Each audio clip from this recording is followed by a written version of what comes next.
Akan menjelaskan tentang pengertian. Yang pertama yaitu pengertian kebutuhan.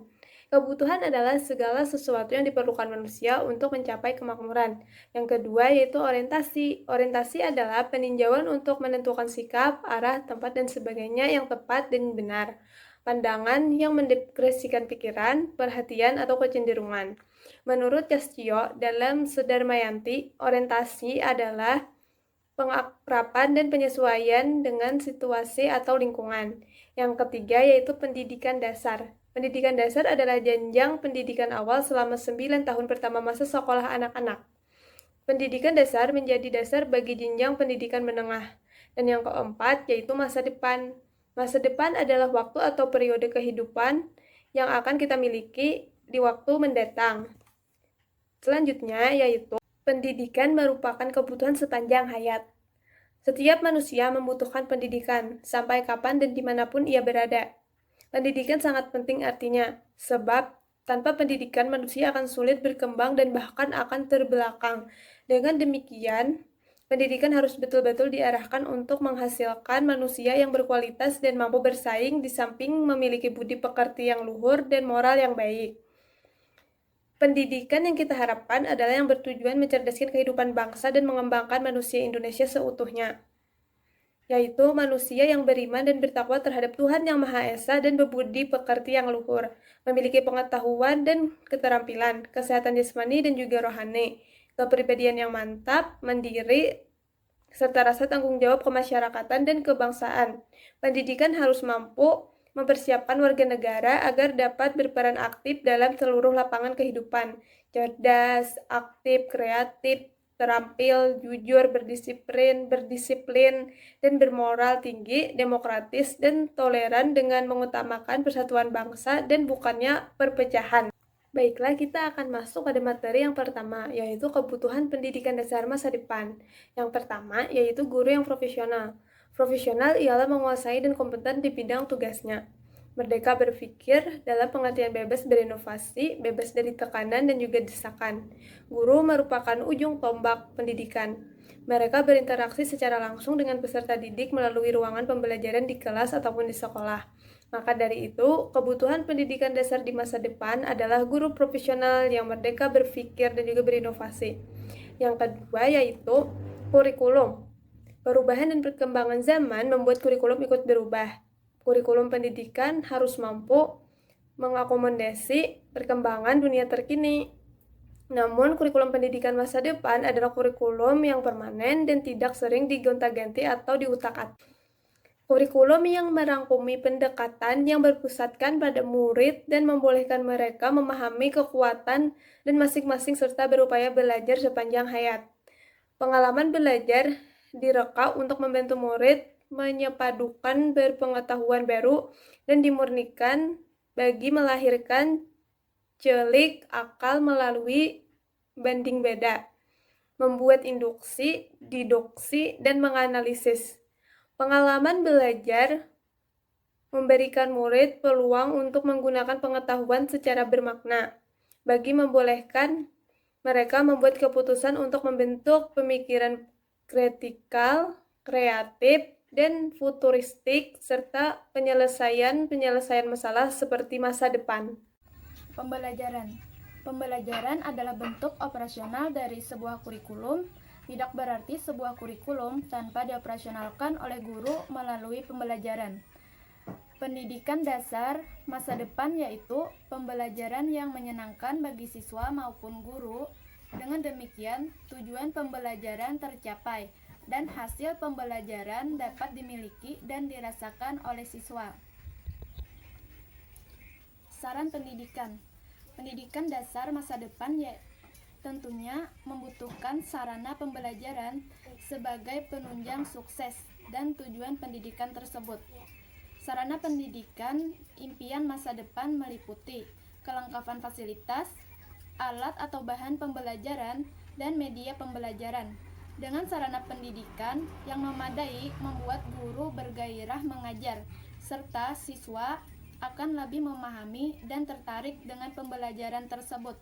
Apabila kurikulum dapat dijalankan sebagai mestinya, maka pembelajaran akan berlangsung secara efektif dan efisien.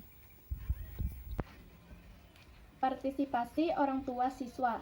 Pendidikan di sekolah tidak hanya menjadi tanggung jawab pihak sekolah dan pemerintah, namun partisipasi orang tua siswa ikut menentukan keberhasilan sekolah dalam memajukan pendidikan. Anak memiliki waktu lebih banyak bersama keluarga di rumah. Perhatian dan kepedulian orang tua berpengaruh besar terhadap proses belajar anak di rumah maupun di sekolah. Tuntutan pendidikan di masa depan. Dengan demikian, tuntutan pendidikan sekarang dan masa depan harus diarahkan pada peningkatan kualitas, kemampuan intelektual dan profesional, serta sikap, kepribadian, dan moral manusia di Indonesia pada umumnya. Dengan kemampuan dan sikap manusia di Indonesia diharapkan dapat menundukkan diri serta bermartabat di masyarakat dunia dan di era masa depan. Orientasi pendidikan masa depan, pendidikan dasar sebagai salah satu jenjang pendidikan dalam sistem pendidikan nasional diibaratkan sebagai tiket masuk atau paspor untuk melanjutkan perjalanan berikutnya. Gagalnya pendidikan pada tahap diyakini akan terdampak sistematik terhadap pendidikan berikutnya. Orientasi penyelenggaraan pendidikan dasar sangat menekankan bahwa pembinaan kepribadian, watak, dan karakter anak. Karena itu, integrasi pendidikan yang syarat diperlukan untuk membekali peserta didik dalam mengantisipasi tantangan ke depan yang dipastikan akan semakin berat dan kompleks. Lalu, guru sebagai pengembangan kurikulum selanjutnya dituntut untuk mampu secara tampil menghadirkan suasana yang aktivitas pembelajaran yang berorientasi pada penanaman dan pembinaan kepribadian, watak, dan karakter.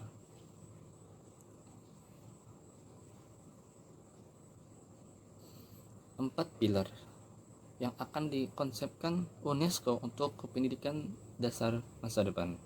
Satu, learning to know, belajar untuk mengetahui. Yang kedua, learning to be, belajar untuk melakukan sesuatu. Learning to be, belajar untuk menjadikan seseorang. Dua, learning to live together, belajar untuk menjalankan kehidupan bersama. Learning to know, belajar untuk mengetahui. Guru soyok ianya berfungsi sebagai fasilitator. Di samping itu, guru dituntut untuk dapat berperan sebagai teman sejawat dalam berdialog dengan siswa dalam mengembangkan penguasaan pengetahuan maupun ilmu tertentu. Terima kasih. Bismillahirrahmanirrahim. Saya akan melanjutkan penjelasan berikutnya, yaitu learning to be, belajar untuk melakukan sesuatu. Sekolah memfasilitasi siswa untuk mengaktualisasikan keterampilan yang dimilikinya serta bakat dan minatnya.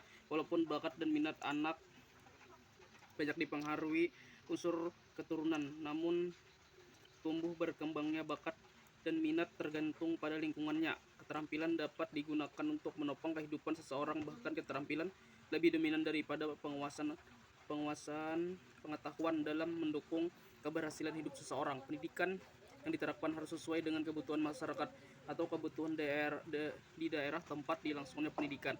Unsur muatan lokal yang dikembangkan harus sesuai dengan kebutuhan daerah setempat. Learning to be, belajar untuk menjadi seseorang.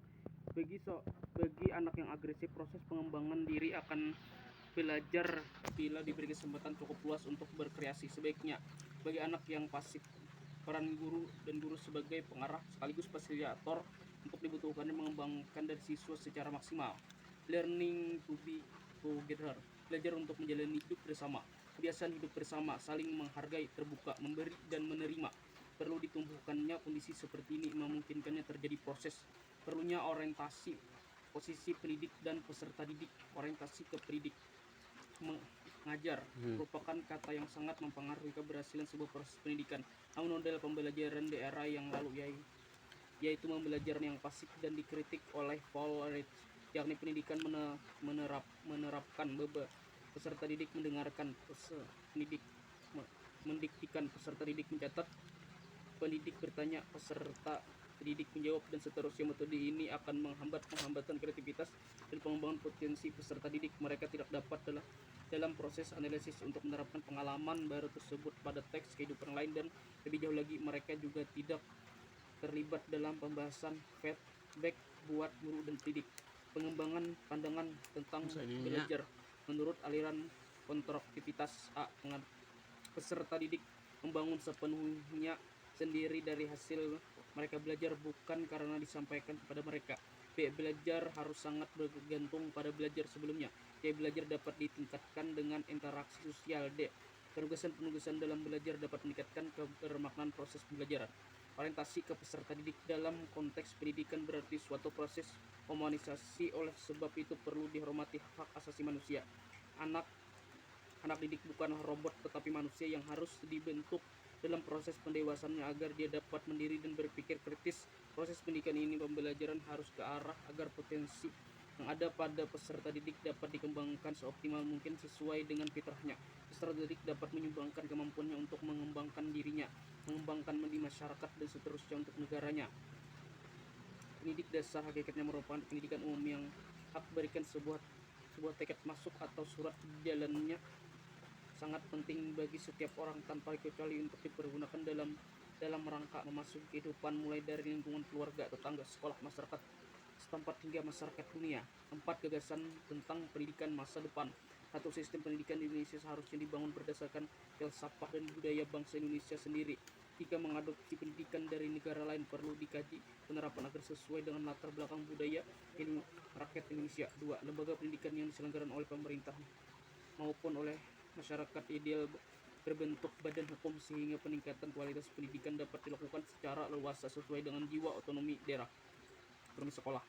3. Sistem pendidikan di Indonesia perlu diganti dari multitek menjadi self-titek, berarti keberadaan SMK perlu diganti dengan lembaga pendidikan vokasional. 4. Biaya pendidikan Indonesia waktu guru habis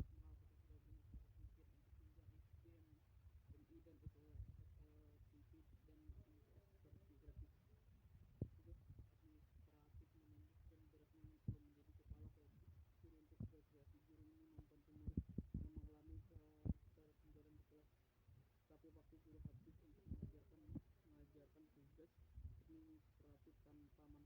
jelas, dan anak tidak dapat mengukur dari hasil itu, tetapi terpaksa mengajar angka-angka agar didasar berbagai pangku kepentingan. Dari selanjutnya kita sudah melihat kalau pendidikan kita selama ini telah berjalan ke arah yang cukup rumit agar kita mengajak murid keluar dari kelas belajar ke dunia sekitarnya. Tetapi kurikulum begitu padat menutup pintu petualangan. Kita tahu bahwa setiap anak memiliki kebutuhan yang berbeda, tetapi keseragaman telah mengalahkan keberagaman. Di bagian konsep dasar biokrasi, Anda ingin setiap murid kreasi, tetapi Anda tidak diberi kepercayaan untuk berinovasi. Didik anak-anakmu sesuai dengan zamannya, karena mereka bukan hidup di zaman Ali bin Abi Thalib. Sekian dari penjelasan saya. Terima kasih. Assalamualaikum warahmatullahi wabarakatuh. Perkenalkan, nama saya Muhammad Ridwan dari kelompok 4. Akan melanjutkan materi tentang orientasi pendidikan dasar di masa depan. Judul yang saya bawakan kali ini adalah problem pendidikan di masa kini, yaitu masalah pada pengajar dan peserta didik di sekolah, yaitu tugas administratif, menumpuk dan beratnya kurikulum menjadi kendala bagi guru. Kendalanya apa? Itu untuk berkreasi dan berinovasi ataupun membantu siswa yang mengalami ketertinggalan pelajaran di kelas ataupun pemahaman. Namun waktu guru habis untuk mengerjakan tugas administrasi dari pihak sekolah maupun pihak pendidikan. Dan singkatnya, anak tidak dapat diukur dari hasil ujian, tetapi terpaksa mengajar. Mereka terpaksa mengajar angka-angka ataupun nilai karena didesak sebagai pemangku kepentingan. Kita ingin mengajak murid keluar kelas untuk belajar di dunia sekitar dan bereksplorasi terhadap minat dan bakat dan melakukan praktikum di lapangan. Namun kurikulum yang begitu padat menutup pintu pertolongan mereka. Dan kita tahu bahwa setiap anak memiliki kebutuhan berbeda, minat bakat dan berbeda, dan keinginan yang berbeda, tetapi keseragaman telah mengalahkan keberagaman sebagai prinsip dasar birokrasi. Dan Anda ataupun saya ingin setiap murid terinspirasi. Namun kita tidak diberi kepercayaan berinovasi oleh pendidikan di masa sekarang. Selanjutnya itu standar kelulusan pendidikan dasar di masa depan ataupun masa yang akan datang. Di era sekarang, globalisasi telah mengalihkan fungsi pendidikan yang hanya bukan lagi untuk mencerdaskan kehidupan bangsa, melainkan menuntut generasi yang menguasai bermacam-macam pengetahuan, keterampilan, keahlian, serta memiliki moral yang baik. Lalu, di Indonesia, kurikulum telah mengalami pergantian beberapa kali, mulai dari awal kemerdekaan sampai saat ini.